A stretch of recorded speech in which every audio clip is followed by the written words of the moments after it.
Hey guys, welcome to the Asian Hustle Network podcast. My name is Brian. And my name is Maggie. And we interview Asian entrepreneurs around the world to amplify their voices and empower Asians to pursue their dreams and goals. We believe that each person has a message and a unique story from their entrepreneurial journey that they can share with all of us. Hi, everyone. Welcome to the Asian Hustle Network podcast. My name is Maggie. My name is Brian. And today we have a very special guest. His name is Jerry Ting, and he is the founder and CEO of Evisort. Evisort is an AI-powered contract management system, and it's on a mission to change how companies interact with their legal documents. Founded out of Harvard Law and MIT, Evisort has been backed by leading early-age venture funds. Jerry, welcome to the show. Yeah, thanks for having me. Of course, I'm super excited to have you. Jerry, can you start off by introducing yourself and telling us about who you are, where you grew up, and we want to learn a lot more about you. Yeah, awesome. So I'm originally from the Bay Area, born and raised in Fremont. Grew up in a very Asian high school called Mission San Jose, which I'm sure some other Asian Hustle Network people are from. And then went to USC for undergrad, where I studied political science and marketing. And so went to law school thinking that I'll be a startup lawyer. I've always loved working in tech. And so my first 10 clients were all entrepreneurs and founders. And I realized that I had a quarter life crisis, just at 25 years old, busting my ass to go take the LSAT, go to Harvard for law school. Mm-hmm. And I realized 3 months on campus that I didn't want to be a lawyer anymore. And for Asian parents, that's a very disappointing piece of news. And so for me, I was wondering, I worked this hard to go to law school. It's a white collar career. The pay is really good. Was going to go work at a big law firm in New York. Mm-hmm. So what can I do instead?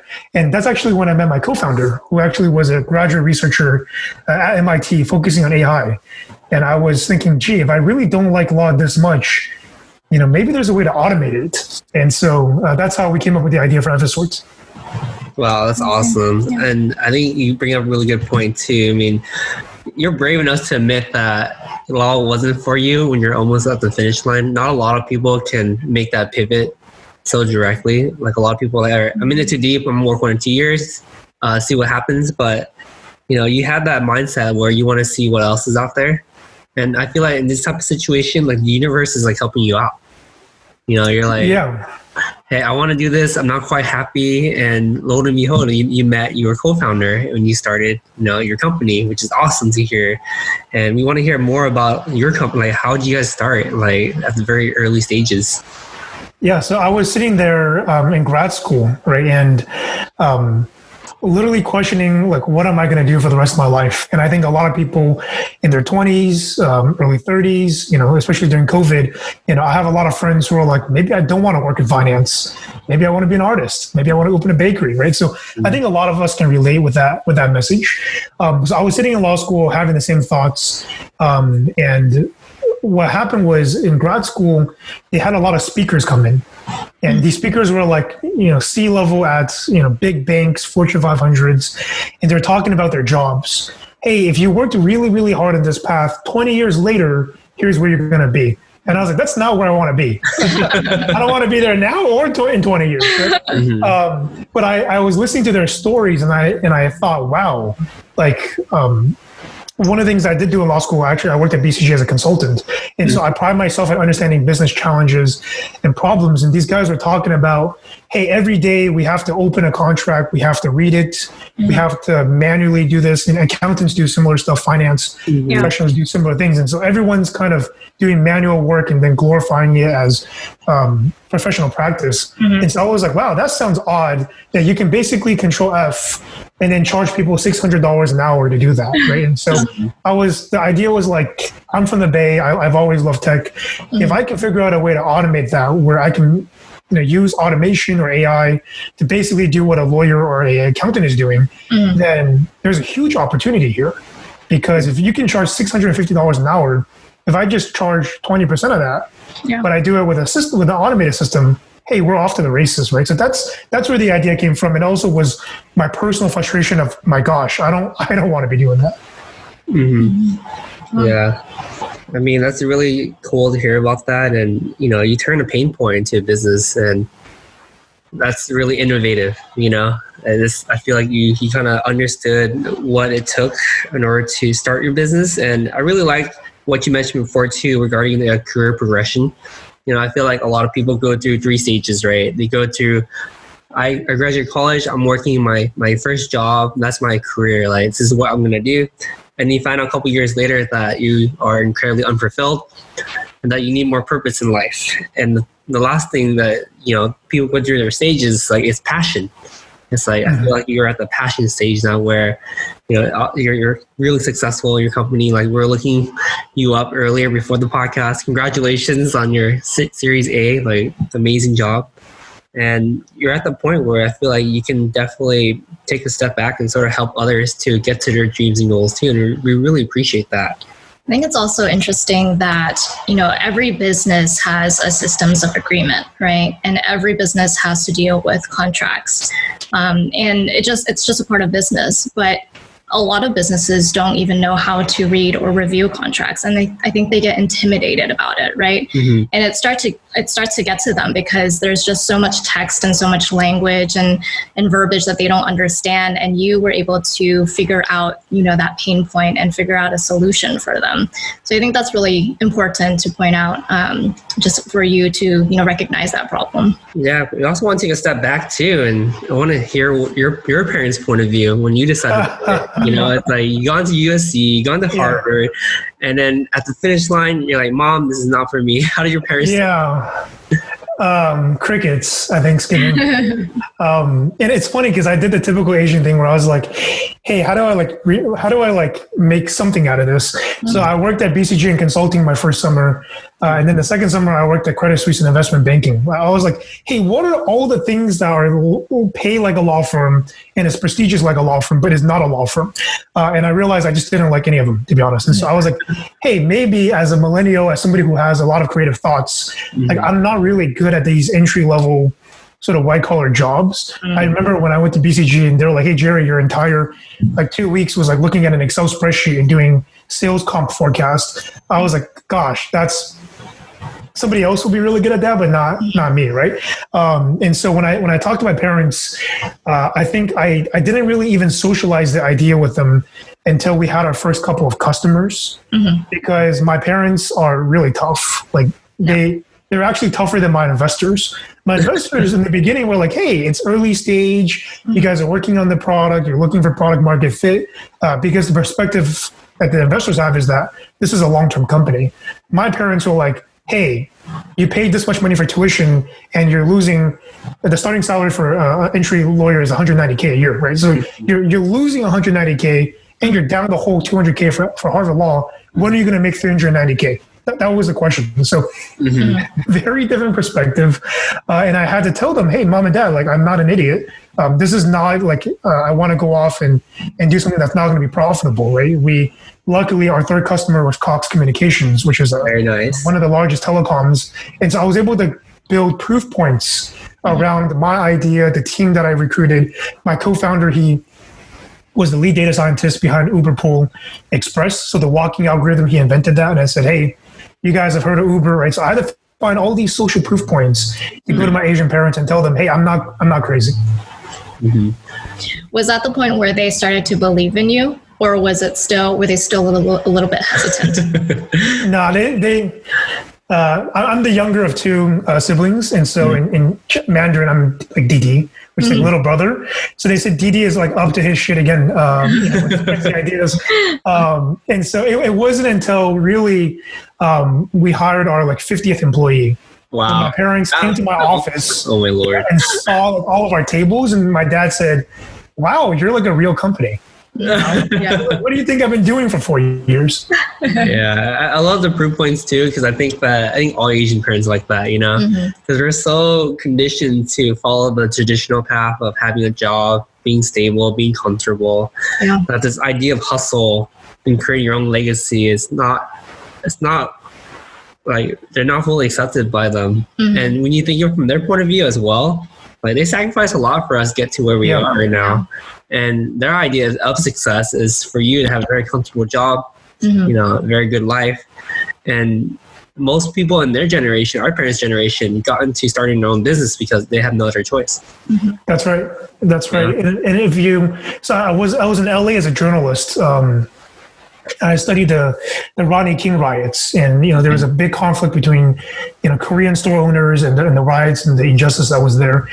But if you look at why there were so many Korean store owners in Koreatown, it's because they couldn't get other jobs because of racism and otherwise. And so entrepreneurship has been a way in our communities as a way to uplift us. And my dad's the same way. That's actually why I went to law school. Is that my dad came from Taiwan, went to Oklahoma, got a master's in civil engineering. So he helps people design foundations, right? And because of the racism that he faced in the workplace, he went off and started his own company, a small 3-person company. And they were hit with a frivolous lawsuit when I was in high school.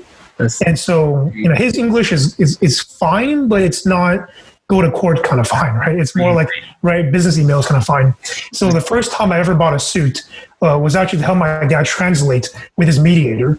And eventually we got out of the lawsuit for pennies, right? It was a completely frivolous lawsuit, but that's actually why I went to law school, is to help business owners fight back against, these sort of BS lawsuits. And so when I went to law school and I realized that I wasn't going to be doing that, I was going to be working for big banks on Wall Street, representing credit and debtors. I said, this is not what I wanted to be doing.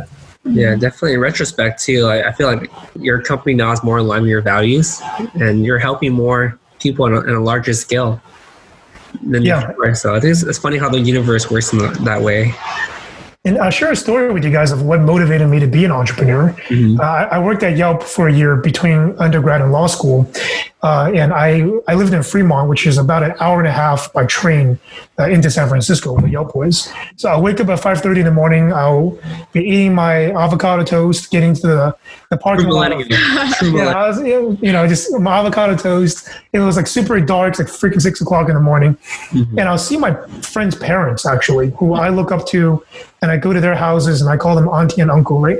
I'll see them parking with me in the parking lot, running the BART to try to catch the train. So I'm like 24. I'm out here hustling. I'm making just above minimum wage at a sales job, and then I see my friends' families, friends' parents, like running with me to go to BART, but they're in their 50s. And I wondered to myself when I saw that image. That's what the bamboo ceiling is, right? And I think that when, the first generation, our parents' generation that came over, or the generation before them, for them, becoming an engineer, a doctor, a lawyer, that's a stable income, and that's a huge achievement as immigrants. But for my generation, how do we find success? And I think that's what I talk a lot about to founders is whether it's founder of a high-tech company, high-growth tech company like mine, or of a boba shop, right? Both, in my opinion, you're hustling. Why do we do what we do? And how do we build network and community around that? So I think what you guys are doing is awesome. Yeah, we love what you're doing too. We're a huge fan, and what you mentioned before is sort of a disconnect between our generation and our parents. Like for us, like we worry less about survival and more about happiness. Our parents are more about survival, and happiness comes later. Well, it's hard. I think it's hard for them to understand, right? Because like Brian said, they sacrificed so much, and they gave up everything that they had back at home to provide us with a better future, and they expect us to have a stable job, right? And for us to go through the entrepreneurial route, a lot of parents are actually afraid to announce that their son or daughter is an entrepreneur, right? Because there's that stigma to like, oh, we don't know, how much money they're making. I feel like a lot of Asian parents, they see success as like, as long as you're making money and I'm seeing that money come in, then okay, then I can trust you, right? Yeah, Asian people love money. For sure. And so it's actually funny on that point, my first investor was like, hey, how do we put governance around your guys' spending budget? I was like, have you seen what I look like? Like 2.5 years without any VC money. Our first 2.5 years we were bootstrapped. Right. So that is, I think, for me, to your question earlier about how do I convince my parents, when do they start believing me? I put $60K of my own money in. Right. So it wasn't like Didi has an idea. Like, it's like, I'm working on this thing. Right. And then I got engineers, I got data scientists, I got salespeople, and slowly I bootstrapped the company 2.5 years before we eventually raised our first, coincidentally $1 million. And now we've raised over $21 million. We've crossed 100 customers. We have almost 100 employees. And so now we're hitting a certain scale. But it happened really quickly, almost 2 years from, hey, our first check-in to now, we're becoming the category leader in our space. And so now they believe in me because we're in the news. So it's different. Yeah. So I'm very curious to know, when you were bootstrapping for those 2 years, how many people did you have on your team, and how were you compensating people? Were people, working for free at a certain period, or were you making sure, everyone was getting paid? Yeah, it's such a good question. And I think it's a question that people are scared to talk about. I'm very transparent. I paid the engineers more in the beginning because they didn't have any other form of compensation. Right? You write code and then it goes into GitHub and becomes a product. But my sales team, this is really the definition of Asian Hustle Network. I actually hired friends from law schools who had parents who were lawyers. And I was like, just go study your parents, right? And then if you close the deal, I'll give you X percentage commission. So I took a page out of Herbalife, to be honest. It was like, it's an eat what you kill type of model, right? Yeah. And luckily, we actually did very well. So almost all of my employees in the early days are still with me.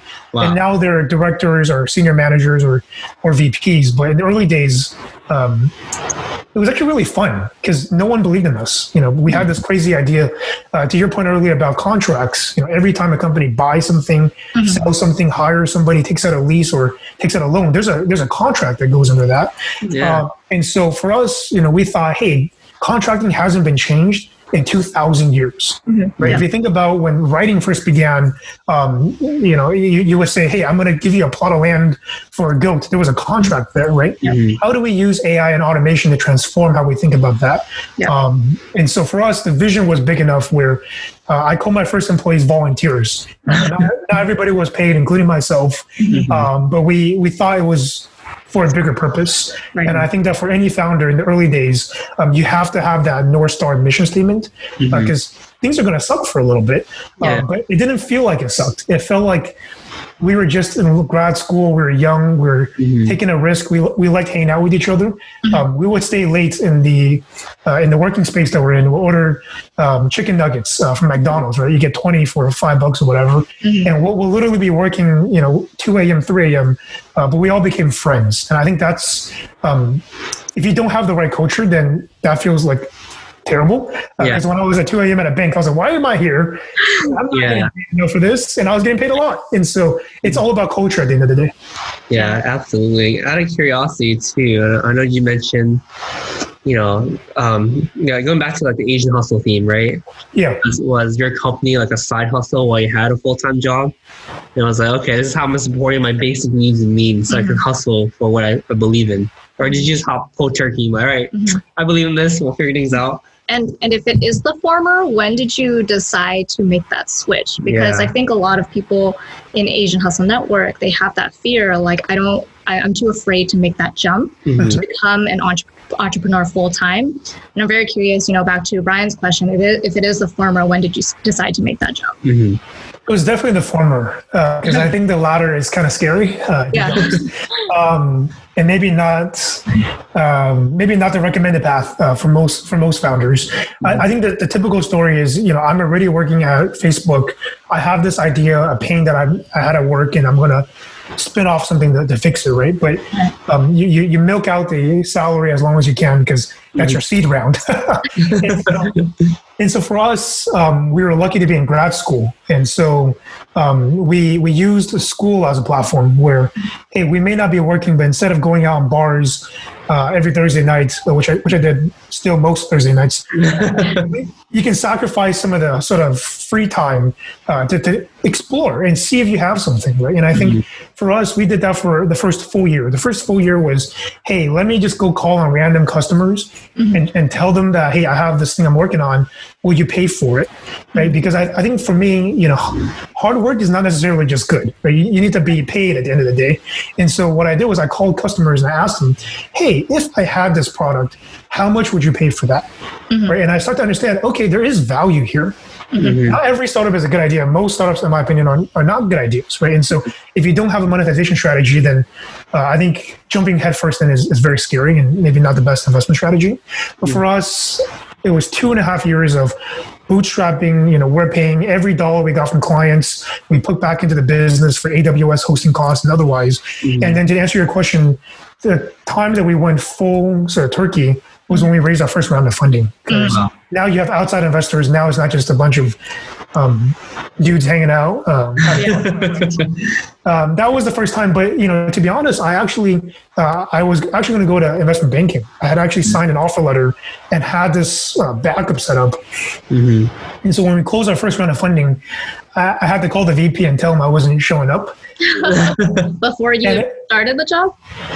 Well, I interned there. I got a return offer. Oh, okay. And there's only 6 people in the group. And so I was it was a big hit to them. And I called him and I was like, hey, look, I'm sorry. This is kind of unusual, but I'm actually CEO of a company that just raised money and I'm not going to be there for the fall cohort. And he paused and he said, I've never heard that before, having worked at a bank for 20 years. And I said, well, I'm sorry. It's not personal, right? I appreciate the opportunity you guys gave us in XYZ. And then he eventually became friends with me. He follows me on LinkedIn, and a lot of the folks at the company now like my post and hopefully will share this when it comes out. And so, hi to the Credit Suisse group at TMT New York. I think the great thing about that is that he could see that you were being super transparent and honest about it too, because I feel like a lot of people juggling their full-time job and their side hustle, they tend to hide their side hustle, right? And they don't say anything about it. So they live this. I hid it until it was a real thing. I hid it until it wasn't a side hustle and I had to go air out the dirty laundry. But the whole time I was working, I was like, jump in the conference rooms at night, like, hey, how's it going? How's the coding going? So it was a side hustle for a long time until we raised outside funding. That's amazing. And you brought up the topic of culture too, and that's extremely important. I feel like it's extremely underrated as you're starting your company, because all you really have is a strong morale, a North Star, and a group of crazy people who believe in your vision. It was. And honestly, like I know, like, you guys are founders as well, and there's other founders who are listening to this. When we were 6 months in, my quote unquote employees, or I call them volunteers, they would show up on time to work every day. Wow. And they'll pay for their own Ubers. Wow. And I thought, wow. And honestly, this is, this actually gives me goosebumps even talking about it now. Yeah. But I'll sit there and I'll see these guys who pay for their own Uber, came to the free office that I put together, working on time, not without a salary. I'm saying they're losing money by being here. Right? If you think about that, that's not a job, that's a volunteer. They lost, $11 getting here, they're going to lose another $11 going back. And so for me, that created actually the best kind of motivation, was to help my guys actually make it meaningful. It wasn't actually about me or my parents or otherwise, but it was for Riley and May and Jake and me and Derek and those guys who would pay for their own Ubers to come work on my vision, which is, I'm very grateful for that. That's really amazing. I think, I'm very curious to know, we were talking about the North Star and the mission, and, your volunteers, or so we call them, they were very passionate about your mission, right? Do you have any other points to make where, it's important to point out in terms of like having your employees and volunteers are aware about? Because, it's very hard to have volunteers stay committed to a company if they're not getting paid, right? What other factors besides, making a very clear statement on what your mission statement is, are important in terms of making sure your workers and your employees are committed to your company? I think this is where my New York background is actually helpful, but I'm very direct. I was like, hey, you lost $11 on the way here. Did you know that? You lost $11. But I really appreciate it. So, I'm pretty good at sales, and so I was helping them with their sales as a sort of a sales manager. And whenever the dollars came in, the commission went to them. And so I was very clear, hey, you are making an investment into your business, into your practice, and here is the model payout. Here's how much your stock's going to be worth based on current growth rates in 1 year, 3 years, 4 years, 5 years. Here's the vision, and you can attach a dollar amount to that. We knew that we couldn't guarantee that. But what we wanted to do was we wanted to quantify, hey, there's going to be a reason why you do this. There's going to be a reason why you're away from your wife and your kids and you're doing these things, right? And so I was extremely direct about that. And I think that level of transparency and trust is why they stayed with me and why they're still with me today. I love that. I love that. And at the end of the day, we're all motivated by something, right? And I think in the early days when you're in your early 20s and you're trying to work in a startup, you want to be an equity holder. You want to have a piece of a rocket ship, right? And so for me, I knew that was the motivation, and I called it out. Yeah, I love that too. And one more question to follow up on that. At what point did you start converting them over to full-time? And did you convert all your volunteers to full-time? Or do you have to be like, all right, I'm only taking 5 of you guys right now? Yeah, it's a great question. So eventually the term volunteer was no longer cute because they worked with me for 2 years. And I was like, okay. So when we raised our first round, we converted everybody. And I think that was really cool because they were basically employees, just not getting paid, right? And we acted like employees. We had Slack, we had an internal Notion page, we had a website with our bios on it. So I think when you start to go public and you guys have bios in your slides, but when you start to formalize the roles and say, hey, you're going to do product, you're going to be an engineer, you're going to be a salesperson, you're going to be in marketing. When you start to formalize, I think that's when you go from a idea or like a garage startup to like, hey, this is an early stage company. Right. I remember the first time we got called a company. I was like, who are you talking about? Oh, us, right? And I remember the first time we got called a vendor. It actually offended me a little bit. I was like, I'm not a vendor. We're like the people like pushing change in our industry. But a client called us a vendor because they're paying us. And I realized, hey, that's a good thing to be called a vendor. Yeah. So while you were in the early stages of, building your company, what advice do you have in terms of like how to position and title your employees? Because I think a lot of early startups and early companies, they title their employees a certain way. And let's say like you title someone director of something, right? And then you find out that their skill set is not aligned with, that certain role. I think that happens a lot because you're like, okay, this is the only person that I have in that field. So let's just like name them partner or name them director, right? Yeah. So how did you determine how you were going to title your employees? It's a really, really good question. I can tell you guys been around the block. That's not a question that other interviewers ask me. It's a really good one. It's a really good one. For us, we had certain growth assumptions about where we were going to be as a company. To my point earlier about how much do I think your equity is going to be worth in 4 years, we had certain growth plans, right? So some employees, if you give them an inflated title, they'll actually rise up to that. Some employees are, and I've seen, luckily this didn't happen in my company too much because we didn't inflate the titles too much, but I saw other companies that were next to me who will give really young engineers a CTO title. And then that person has no architectural background whatsoever, right? And so then you have to demote the person afterwards and put in a real CTO. And so for us, we were clear, like, hey, we're going to eventually have to hire, a VP of engineering. We're going to eventually have to hire a VP of sales. And what these people look like is like maybe 20 years of experience, right? So maybe you're not there yet. Maybe you're 2 clicks below, but here's a career plan for eventually where you can maybe eventually grow into that role. And so I put together career plans for my teams. I love it. Yeah. That's a true leader right there.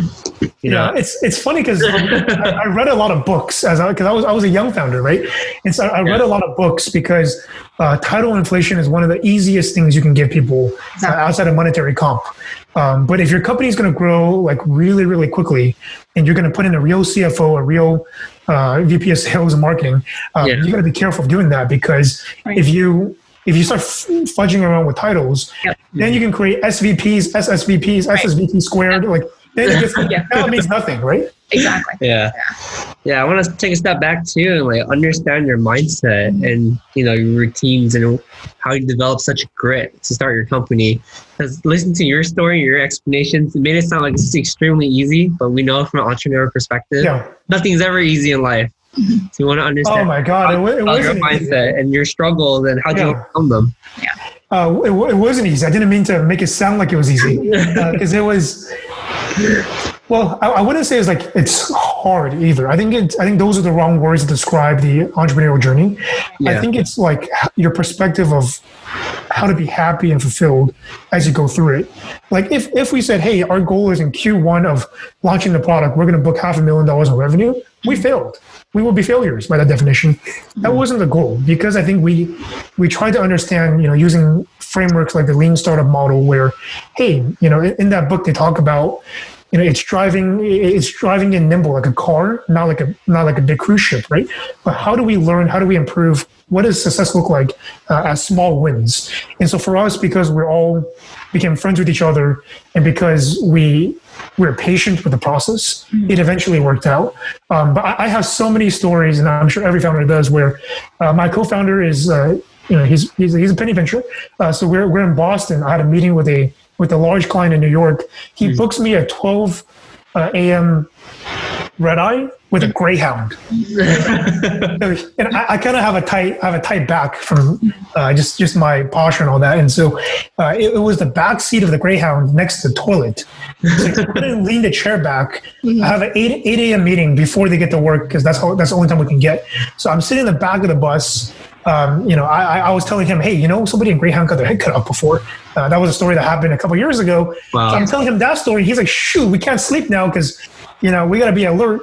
And so, the ticket was like, it was pennies, right? And so we went through those days, 2.5 years of no funding, and every dollar was actually, I'll take my team out to Starbucks. That was my credit card that I swiped with, right? And so when you do that, you learn like, hey, every dollar matters. And so for us, if we didn't have the belief that this was going to be $1 billion company, and we didn't know that, we're going to be successful if we build the product, it wouldn't have worked. But it was, I wouldn't say it was hard when we were going through it. We kind of laughed at the situation that was in front of us. And we always said, hey, one day we're going to write a book. One day we're going to write a book. And this is one chapter in the book when Jake put me in the back of the goddamn Greyhound and almost killed me. That's a chapter in the book. And so we had this perspective of it's a process, and we're going to just go along the journey. I think that kept us alive. A lot of companies died that we started with next to us. Product market fit issues, pricing issues, team members got recruited by Facebook, blah, blah, blah. You name the reasons, right? We survived like the valley of death. Yeah. That's really amazing. I love that perspective. And just kind of echoing off of Brian's question in terms of your mindset, were there any failures that you had along the way? And were there any moments where you felt like you doubted yourself, were just crumbling inside with your co-founder? And, how were you able to present yourself in front of your employees? I know as a leader, you have to, make sure that everyone knows that you're confident, in your company and your mission. Yeah. But I'm sure there were, struggles and speed bumps and roadblocks along the way. So how were you able to deal with those? Yeah, one of the hardest moments in my career, to be honest, to this day, because back then everything was personal. It was not business. Everything was personal. Was one of our early employees had immigration issues, and we hadn't raised our first funding round yet.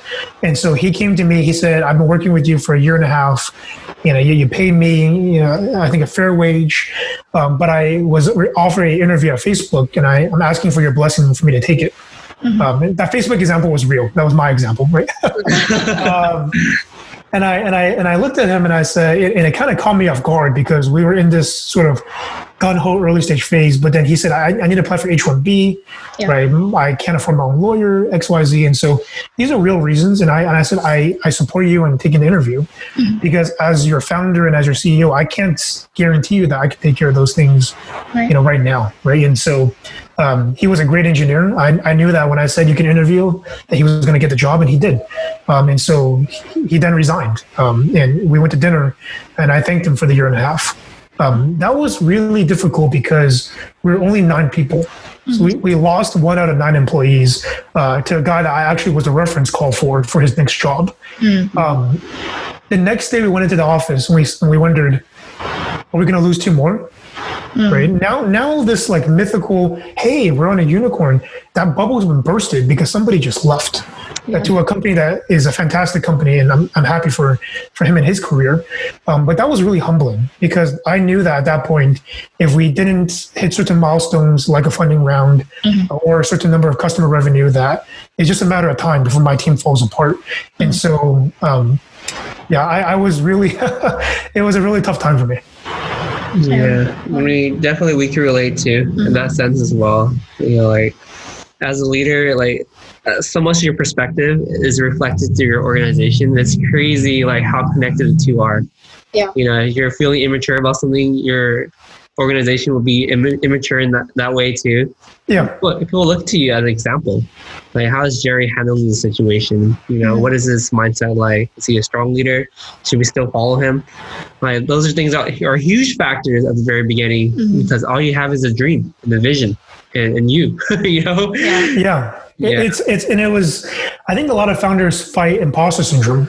Where it's like, hey, how do I know that I should be the CEO? How do I know that the vision that we have, because it's so big, is actually realistic and not wrong? And I think that sometimes it's hard to know. But that's why having this is where the consulting background I think helps. We have assumptions that you can test and you can iterate and you can validate with the market, right? You start to get proof points that over time add up into a larger story. I think that's how we kept ourselves sane. And then one more note about like leadership and culture. So that guy went to work at Facebook, but we still invited him to team dinners that we had monthly. So because he was a part of the family, right? And so he may not be coding for us, but we still hung out together on weekends. Yeah. And for me, that was a way to build that continuity, to let my team know, we're not just here temporarily. We're here building something real.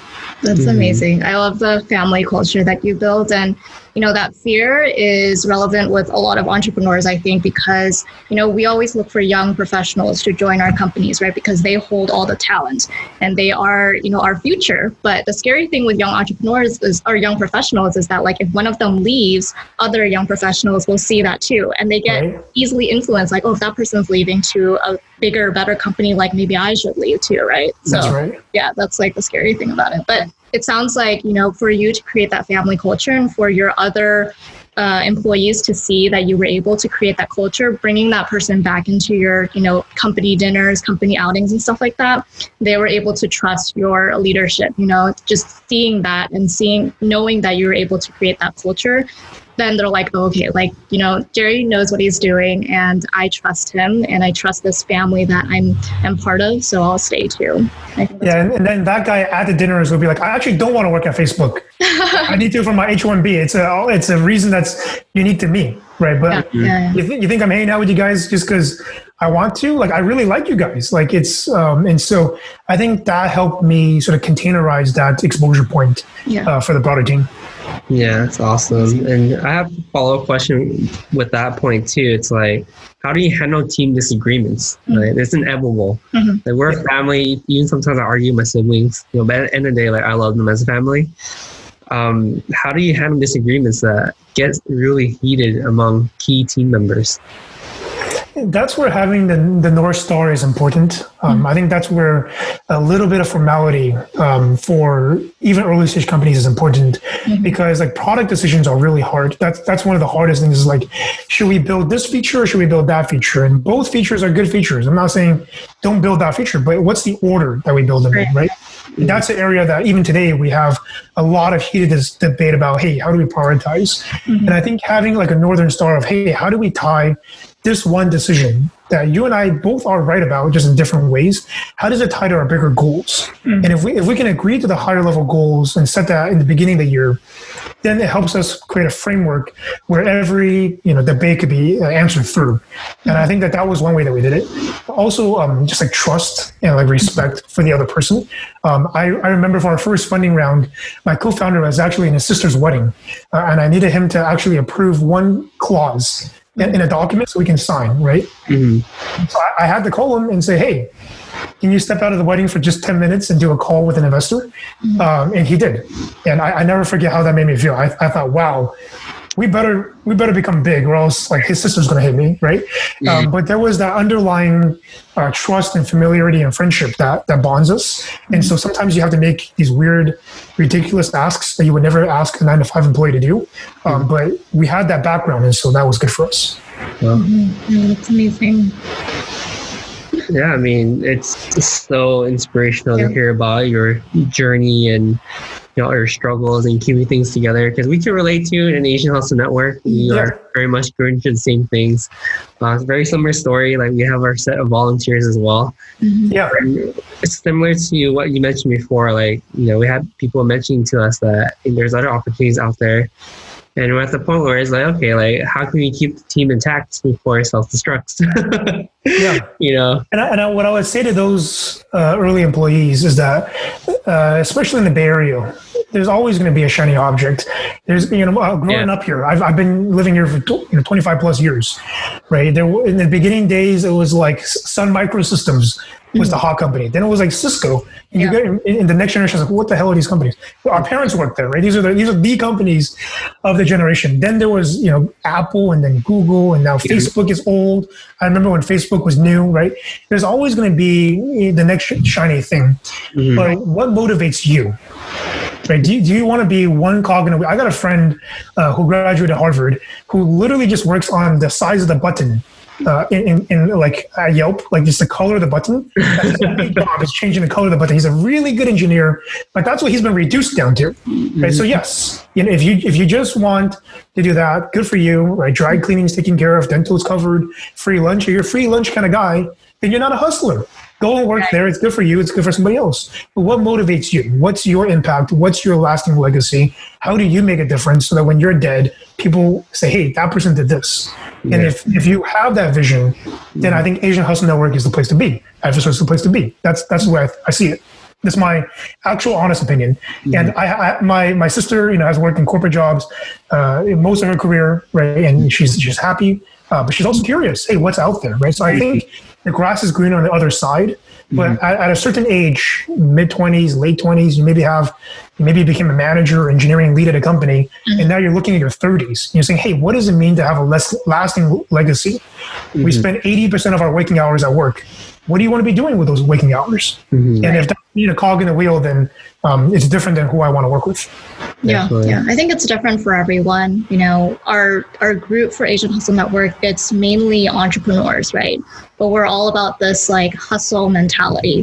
But there are also professionals in the workforce who also consider, their 9 to 5, their hustle, right? They're very passionate about what they do. Who knows? Like maybe they want to climb the ranks to become CEO of a company one day, right? Yeah. So it just really depends, like you said, Jerry, what you're passionate about and what you want to do. And so I'm also very curious, when you were at Yelp, for example, did you know that you wanted to become an entrepreneur? Were you working on other like freelance stuff too? Or were you just doing Yelp at the time as an entry-level job? Yeah. I was pretty young when I was at Yelp, so it was like go to happy hour on Fridays. Like if I can make it happy hour, that was pretty good. But my first hustle, actually, how I even became an entrepreneur, it wasn't Evisort. I'm actually a professional photographer. Yeah, and so we heard about that. Yeah. So I was like, hey, these lenses are really expensive, because what people don't know is you have to buy the camera and the lens separately. Yes. Damn, that's expensive. So always the worst. That's right. So I was like, hey, I have to buy all these lenses, and they're like really expensive. And for me, it was a hobby, right? And for me, it was a hobby, and I was a journalism major. And so I realized that I was in LA, and there was like a lot of pretty girls and guys that want to be models and musicians, and everyone's working in entertainment. So I was like, hey, if I charge them like for photo shoots, I can take the money and invest it back in my hobby, and maybe I can go to Chipotle and cover that, right? So that was the first thing that I did. And so when I was at Yelp, I continued being a photographer. A funny story here is my website's name was jerrytingphotography.com. It was hosted on GoDaddy. And so when we started Evisort, my co-founder, Jake is your fault, he went and created Evisort.com on the same URL path as my photography website. They deleted my website. And so I was like, oh my God, you deleted like 10 years of portfolio. Now I have a new company, right? So that was our transition forced upon me. Wow. That's amazing. Yeah. I mean, I really love the side hustle mentality. The hustle mentality is so ingrained with our community as well. And hearing that your success story, I think it'll be very inspirational for others to listen to. Yeah. So, I mean, we'd love to know, like what plans do you have for the next 10 years, 20 years, 30 years, I think Evisort is on a really good path right now. And especially because, just a lot of contracts just going back and forth right now due to COVID. And, I think a lot of people are looking into contract management systems. And so I'm sure you guys have a lot of plans in place right now due to what's been happening with, the social climate and COVID and, just what you guys are planning for Evisort. Yeah, so I think Evisort, we've tripled our revenue through COVID. And so we're one of the companies where not only were we not negatively impacted, we were actually accelerated, right? And so I think based on that growth trajectory, we're on path to become a unicorn I would say before 2030, but that's a long time from now. But I think in the next couple of years, we can tell a really good growth story. And so I'm really excited about that. On a more personal note, I like working with founders. I like making friends, right? I think for a lot of people who are hustlers, they spend 80 hours a week hustling. But then I think what's really important is actually meeting people, because for me, my first client was actually a professor at Harvard who also was a lawyer at a company, right? And so I think expanding your network, especially something like Asian Hustle Network, where it's people who have like-minded interests and backgrounds, I'm looking to expand my network and see if I can help other entrepreneurs as well. Because when we first started, we started at a cohort out of Harvard. There was 20 companies that started together. We still stay in contact. So if you're going to be a hustler, hustle with other hustlers, because we all sort of think kind of similarly. Yeah, amazing. I would love to know, if you were to go back in time, because I feel like just talking to you is like really amazing, because you have this like confident aura in you, and like, us asking you questions like, were there any times where you felt like you were crumbling inside? But it seems like you were confident throughout your whole journey. But I'm very curious to know, like, if you were to go back to a certain time, would there be anything that you would have done differently at any point in your life? It could be with Evisort, it could be with, any of your other hustles. I wish I had a better answer, but I think it was such in the early days, it was such a shit show as you went through it. I think like it was just, I can say one thing was like there was a lot of things that we made that were mistakes. We've had to pivot. We've had to go to clients and say, hey, we're going to be 1 week late or 2 weeks late. Yeah. There were just so many challenges. So you add them all up and it's like, oh my God, how do you not have a heart attack?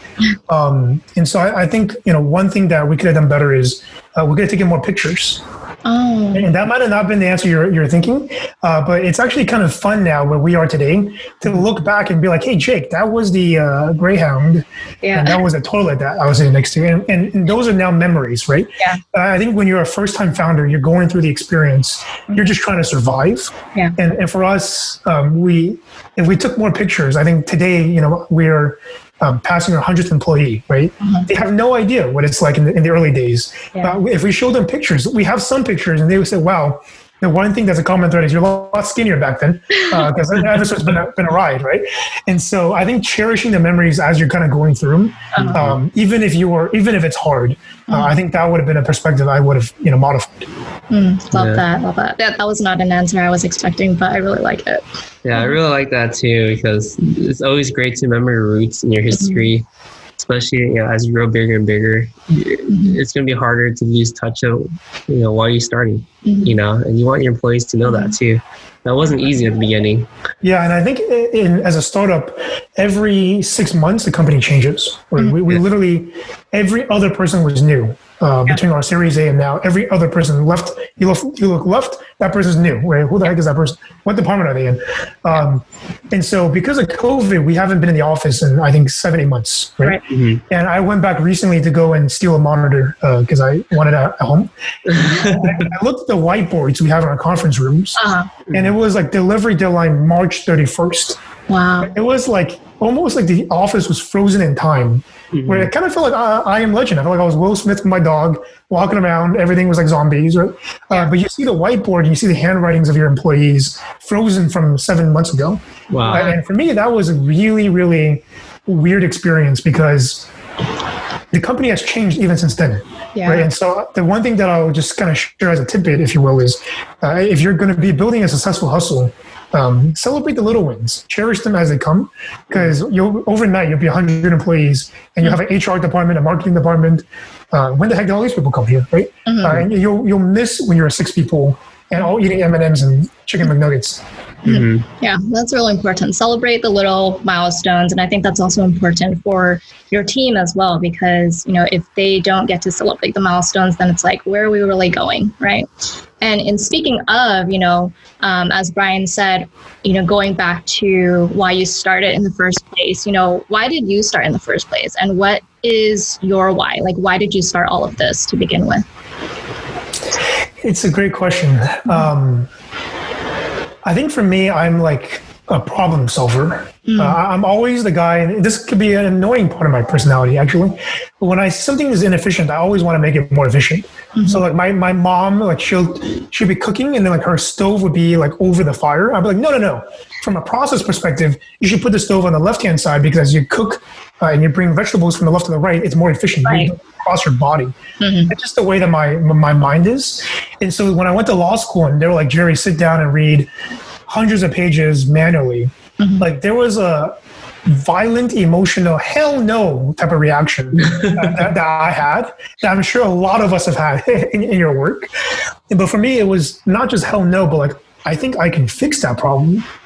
Right? And then the next question is, if I think I can fix that problem, how much money can I make? And then if you have those two things, then you have a company. So you have a product and you have a go-to-market motion, right? So for me, that's just the way that I think about it. I'm not a hugely patient person when it comes to repeating things over and over and over again. And so I just came across a problem that I absolutely hated, and it was going to be my job. And I was like, definitely not. Amazing. Yeah. Wow. Amazing. Yeah, it's really awesome, just like going into your mindset, just like learning about, like why you do certain things. And on that note, I'd love to know, what is one advice that you would give to an aspiring entrepreneur? Because in AHN, we have 65,000 members, and a lot of them are aspiring entrepreneurs.